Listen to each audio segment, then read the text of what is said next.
Greetings, salutations, and welcome to Sportslook, the sports television program for the High Plains of West Texas and eastern New Mexico. I'm your host, Doc Elder, and since we've still got 2 weeks of fall left on the calendar, we thought let's bring in two fall coaches. We've got Albert Flynn from Greyhound Rodeo and Jeff Cavalunas from Greyhound Cross Country. I'll finish up with an overtime, but as always, I'll start out with an Eastern recap. Eastern New Mexico University did lose the season opener in football, but the guys put 24 points on the board against a very good defensive squad. The Greyhound volleyball team opened up the season with a tournament in Dallas. They lost all 4 of their matches, but the sets were competitive. And congratulations to Abby Barnum, the head coach of Greyhound soccer, in her first match ever. Her ladies got her a 2-0 victory against Colorado State University Pueblo before losing a 1-0 heartbreaker to Colorado Christian on Sunday. Well, that has been the Eastern recap, so we'll clear the set and we'll bring in Albert Flynn. Bye now.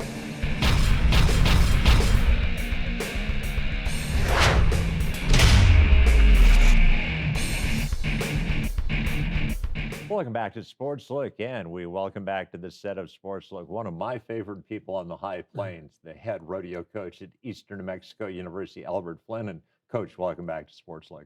Thank you very much. Appreciate it.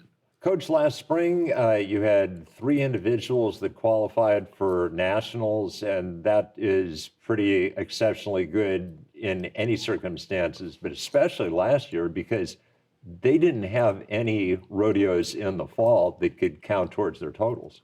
Yeah, it was a little difficulty, but we had a girl that won quite a bit in the spring in the barrel race, ended up winning second in the region, and then the steer wrestler won the region, and then Maddie Showers made it in the goat tie, and she was third, and ended up 7th for the end of the year at the finals.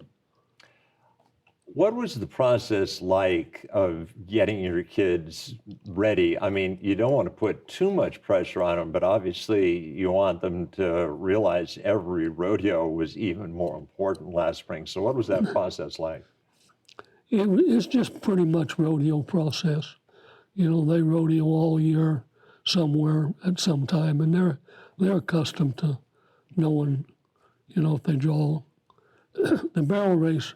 Her horse really stepped up and made some really good runs, and at Snyder in the spring, those 2 girls won the team trophy between the 2 of them, and the barrel race wasn't so split up so much that it was easier for her to get by than the goat tie. And how did things go for your 3 contestants in Wyoming? You know, for Stacey in the barrel race, a 14:24 won the first round. She was a 14:08, but as she left the second barrel, she kicked her horse, and when she kicked her horse, she hit the barrel and knocked it down. Took a 5-second penalty. In the second round, she was at the bottom of the dirt and ran a 14:24. So I was concerned about the horse running into a closed gate, but that didn't bother that big mare. It was just that barrel that she kicked over that kept her from making it back to the short round. Madeline, she just hung in there and made the short round the goat tie, and she was 5th coming back. Had a slow handling goat in the short round and ended up 7th. The steer wrestler's horse showed to be crippled on his first steer, and then got on other horses, didn't draw very good, so end results, he didn't get along very well. But still, as we said, it's remarkable that they made it to that level anyway. Absolutely, yeah. And Coach, if I'm not mistaken, because I try to pay attention through such ceremonies, but I believe 2 of those 3 individuals graduated last May. The steer wrestler, Trey Jackson, graduated. Stacey will be a sophomore this year, and Madeline comes back as a 5th year senior. Okay. And so they were given an extra year because of the COVID. So she was short some hours of graduating. But the ones that I lost, there was 10 or 12 of them that actually graduated. And a large percentage of them graduated with honors, and which is kind of what our program is about anyway. As I've said, and I don't just say it because you're nice enough to be my guest, but I've never, well, okay, in my 26 years, I had one rodeo kid that didn't quite get her assignments, but every other rodeo kid I've ever had has been just absolutely diligent in the classroom and has been usually an exceptionally good student. Yeah, Shannon Jackson was an outstanding science student, and this fall, or I guess late in the spring, she was accepted to medical school. I guess must have been in the summertime, but and they told her the reason she made it to medical school is she was participating in something other than classes, and rodeo happened to be what she was rodeoed for 4 years and went to 40 college rodeos, still top of the line in the science department. Coach, I've never asked you this question, but is there a major in particular that has attracted more of your rodeo performers to Eastern than others? Has it been pretty well spread out throughout the disciplines? It's kind of spread out, but I'm getting more and more interested in the medical field. We still have some in the business field, got a few in the education, a couple in the ag department, but I've got a young boy out of Canada this fall, ropes really good. He'll be a freshman, and he's going to go in the medical field and hopes to be a doctor. So, well, Coach, since you and I are of an age when we're increasingly going to rely on medical personnel, I'm glad to hear they're young people. Absolutely, absolutely. But really and truly, we have a great science department. Dr. Barlow and the other professors really do a good job at teaching them and giving them an opportunity to do some hands-on reports and things. But it's a class degree plan here at Eastern. Absolutely. You did mention the fact that you lost a fairly high number of individuals. How many were you able to recruit and bring in for this year? 5. That's why my numbers are so low. It was hard to get them. First of all, they couldn't come to school and take a tour. All shut down. Couldn't invite them. So we didn't try to invite them, and we lost out. But I did go this summer to the National High School Finals in Lincoln. I found some kids that are interested in coming. Got a boy out of Florida that'll come next year. Got another Canadian girl we're looking at, and a girl out of Mississippi that wants to be in the medical field. And I get to talk to a girl out of Utah tonight about coming to school. So we saw a couple of kids at Gallup this summer that's maybe interested in coming. I'm interested in them coming. It's just a matter if they're going to be interested. In a perfect world, in a world where there is no COVID pandemic, when you recruit a squad, do you like to bring in exclusively freshmen? Are you willing to bring in a junior college transfer, or is it a mixture of both? I don't mind bringing in junior college transfers if I can bring the ones in that I want. Biggest problem, I had 5 of them girls picked out to come, and they didn't want to leave the regions that they were in, or there was another program they could take to junior college, so they stayed, and one went to a different four-year university.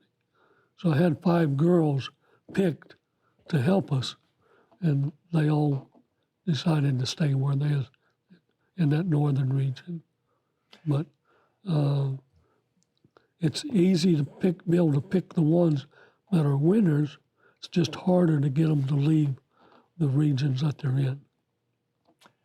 Well, Coach, we have you on not just because we like you and you're one of our favorite guests, but specifically we wanted to get you on this week because next week, your first rodeo, and it's your rodeo. It's the College Days Rodeo, and we get to have it back in Portales. Absolutely. Thursday, Friday, Saturday, 16, 17, and 18. Expecting somewhere between 480 to 500 contestants. The breakaway roping is really large today. We'll probably have 160, 170 lady breakaway ropers, probably 120 barrel racers, and 60 goat tires. And then the calf roping and team roping still be close to 100.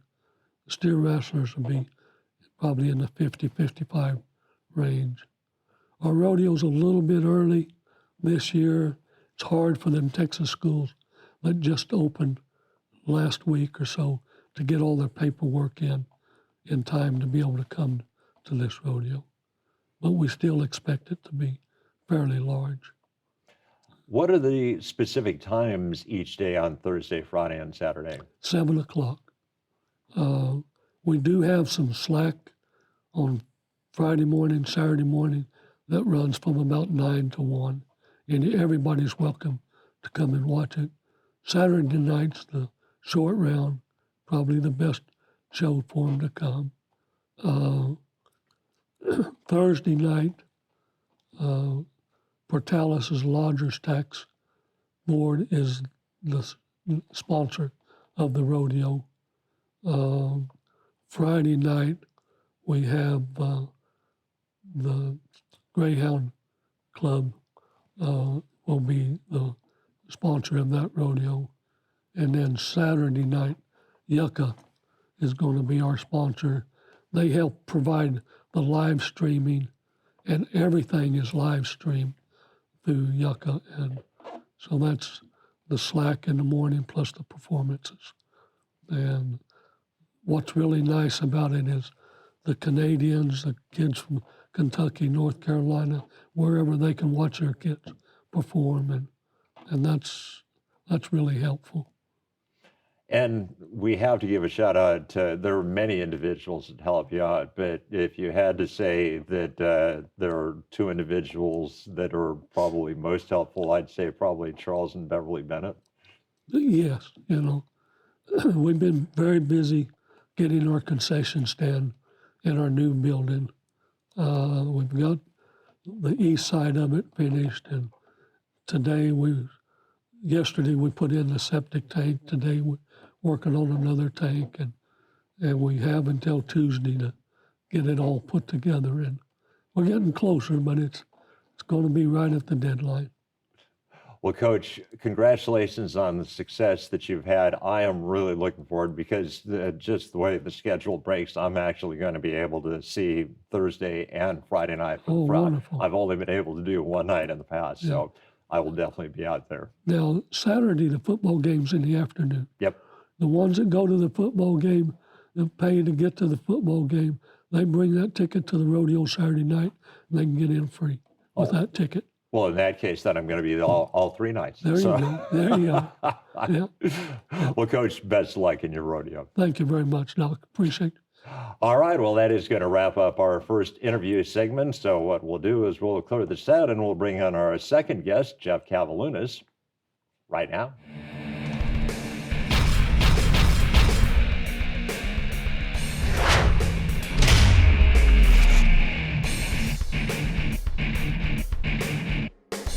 Welcome back to Sportslook, and we welcome back to the set of Sportslook one of the few veteran coaches at Eastern New Mexico University, Jeff Cavalunas from Greyhound Cross Country. And Coach, welcome back to the show. Thank you, man. It's great to be back.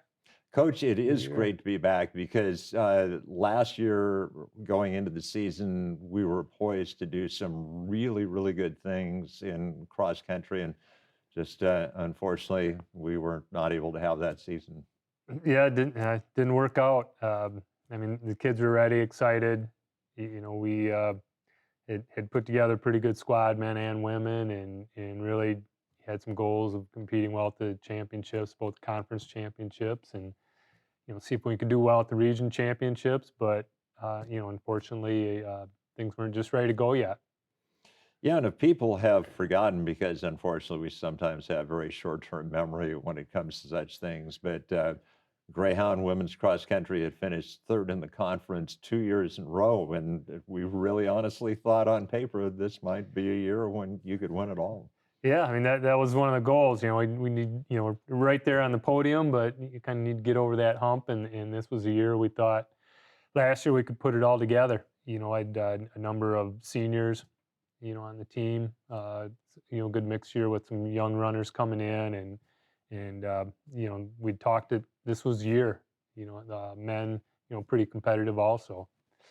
But it didn't work out. One of the great things is, we opened up this last weekend at Texas Tech, and on the women's side, all those young ladies came back for that 5th year, worked it out academically, so they could be here and take another run at that conference championship. So, they put a lot of work into it. Men and women getting ready. We went up to Ruidoso a couple weeks ago for training camp at altitude. Just to get ready. So they're fired up and big goals this season.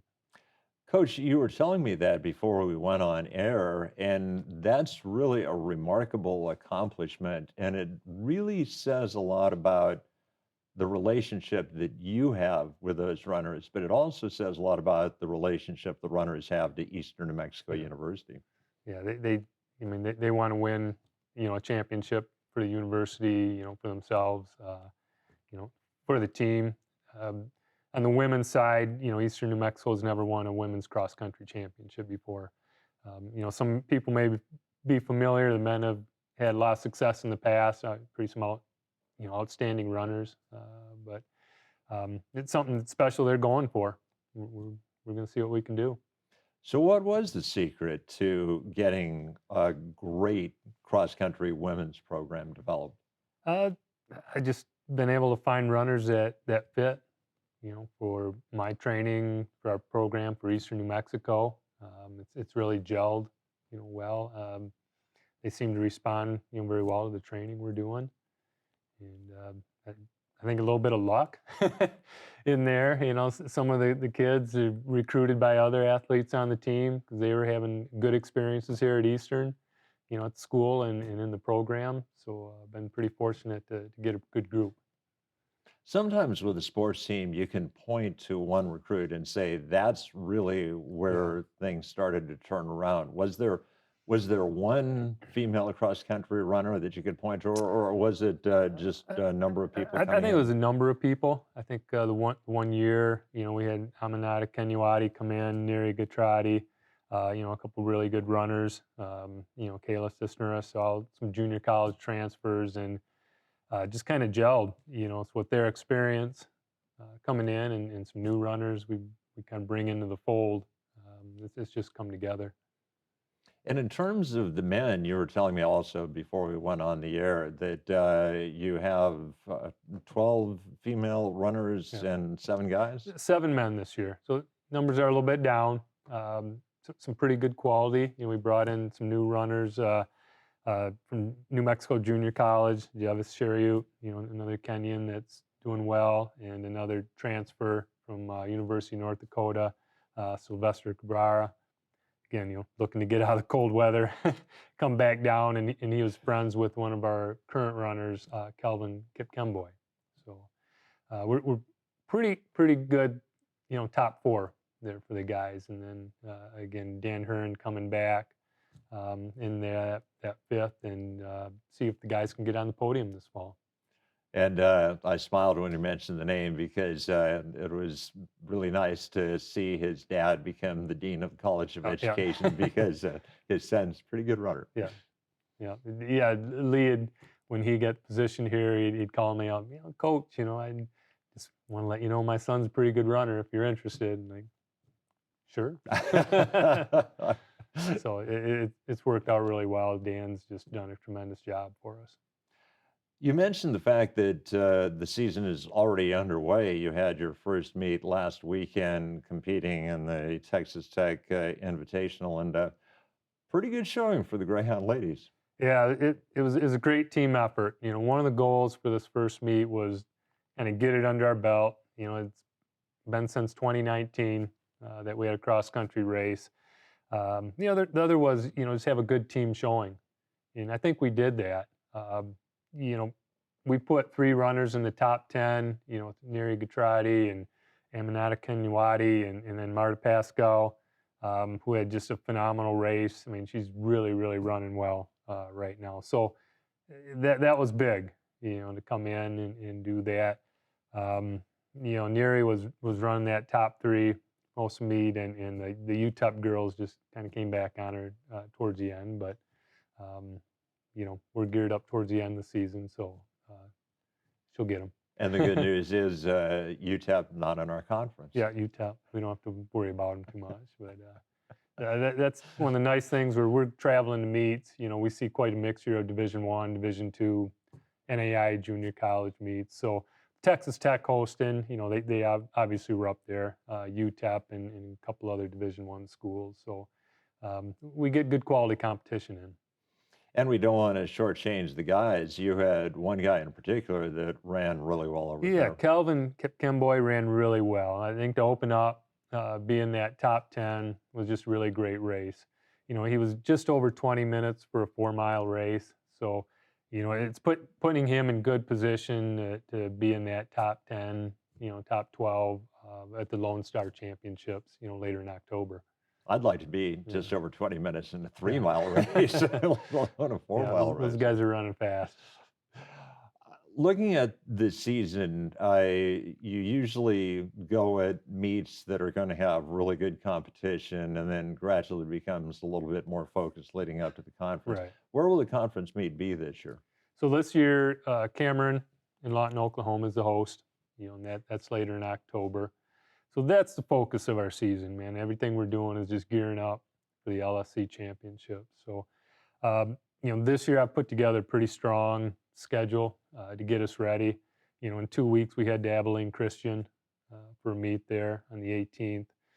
Then on the 2nd we're heading to the Chili Pepper Cross Country Festival in Fayetteville, Arkansas, which is, one of the premier cross country meets, in the country. And that's going to give us an opportunity to kind of get out of our region and just, compete against, nationally competitive Division I, Division II programs out there in Arkansas. And from there, it's really, tune up for the Lone Star meet. Coach, I may be looking way too far ahead, but just kind of going through my knowledge of the Lone Star Conference and the alphabet, if Cameron's hosting this year, that means Eastern's probably not too far off to be the host. That's right, a year from now. Yeah, so we're going to host 2022. We'll host the Lone Star Conference Men's and Women's Cross Country Championships. So we're kind of putting our site together now and really starting to get things ready and looking forward to it. Last time Eastern hosted, I was actually the official starter for that meet. So awesome. Put on my red shirt and practiced, firing the gun on command. So the nice thing is that the cross country meet will be a little bit easier than the track and field championships we had a couple of years ago. So. That was some heavy lifting that was involved in that. That was a big one. Coach, I always ask you the first time I have you on in the season, who was the individual coming back that you thought would be the proven competitor, and who has really been the most pleasant surprise for you? Coming back, I knew Aminati, was going to be strong, one of our top runners. Neri is right up there. They're going to be our top runners. The big surprise is really Marta Pascal from Portugal. She actually hasn't had a cross-country season, in several years also. But she's really worked hard and training steadily and hard through the summer and just, had a great race on Saturday and has been really, really strong in practices, in her training. So, I know she has potential, but it's just a fun finally see her up there and doing some great things, on the women's side.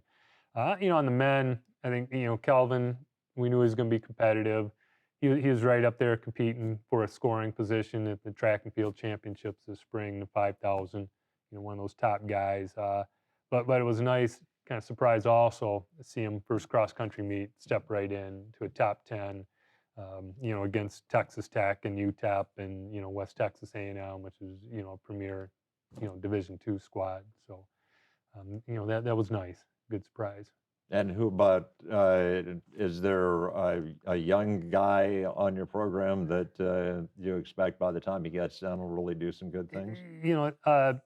Probably both Sylvester Barr and Japhet Toritich. I think we'll be up there. It's going to be a little bit slower, getting them back into the fold of cross country again. But they're both pretty talented and can run up there with Kelvin. So I assume once they get a few races under their belt, they'll be strong. Well, Coach, just congratulations on the great success. I mean, it's really been remarkable to see where Greyhound women's cross country was and where it is now. And like you said, you don't have many guys, but the guys you have are pretty good. So I wish you the best of luck, and let's hope we take a step up on the victory stand. Yeah, we're getting there. Thank you.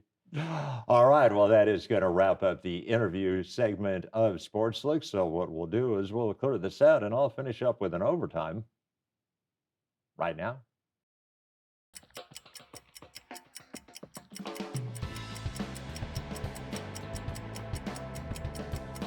Every university athletic department has some figures that are larger than life, but I doubt if any of them had a character as colorful as Eastern New Mexico University's own Bill Joy. Bill came to Eastern in 1966 and was the athletic trainer for 25 years, retiring in 1991. At that point, he chose to live in Portales, and he attended every, and I mean every, home football and basketball game. And if you went to one of those games, you couldn't miss Bill. He was the guy that had the 10-gallon black cowboy hat. He had the fur-lined vest. He had the red neckerchief. And he had the booming voice that could be heard from hundreds of feet away by players, coaches, referees, and even broadcasters with industrial-strength headphones on. Bill passed away on Monday and went to the Eternal Kingdom, and I hope the Eternal Kingdom had a reserved seat ready for him, because if they didn't, I'm sure they've heard a lot about it from Bill ever since. Well, that is going to wrap up an overtime, and that will wrap up an episode of Sportslook. I'd like to thank my guests, Albert Flynn and Jeff Cavalunas. I'd like to thank my floor crew tonight, led by Mr. Zach. So for those aforementioned people, this is Doc Elder saying, so long.